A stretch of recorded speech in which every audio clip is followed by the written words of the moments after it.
Inauguration in less than 2 weeks, it is highly unlikely that there would be adequate time for any kind of impeachment effort. Breaking, though, just into our newsroom, Missouri Senator Josh Hawley has issued a new statement following the Capitol riots, and he's objecting to the Electoral College votes. He says, quote, "I will never apologize for giving voice to the millions of Missourians and Americans who have concerns about the integrity of our elections. That's my job, and I will keep doing it." A common phrase heard yesterday that the world was watching, and indeed that was the case. Right here, you're looking at headlines from newspapers around the world after those violent protests at the U.S. Capitol.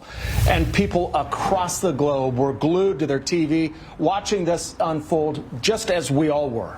KCTV5's Leslie Aguilar spoke with a local political science professor who followed these stunning developments, Leslie, from Portugal. Yeah, Ellen, Brad, right now, Europe is just as anxious as we are to see how the next couple weeks play out.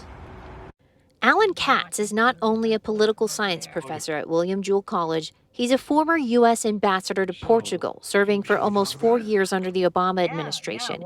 It was in Portugal, with Portuguese friends and colleagues, that he watched violence unfold at the U.S. Capitol. They were just like appalled and wondered what was going on and how could this be the United States? And I didn't have particularly good answers for them.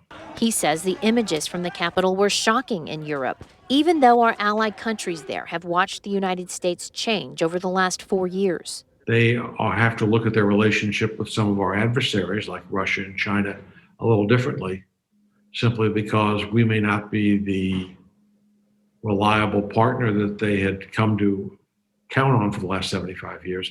And when it's seeing this, just sort of reinforced this, I think, the notion that America had changed.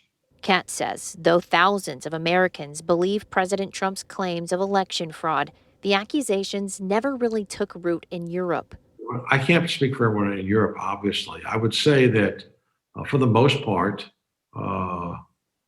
Europe and the rest of the world really has confidence in American elections. Katz believes trust in American government will be easier rebuilt around the globe than it will be on our own soil. I think it's going to have repercussions for a long time. As we move forward, the world will continue watching.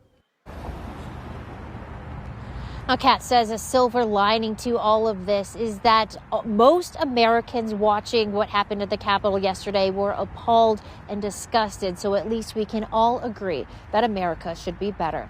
Leslie Aguilar, KCTV 5 News.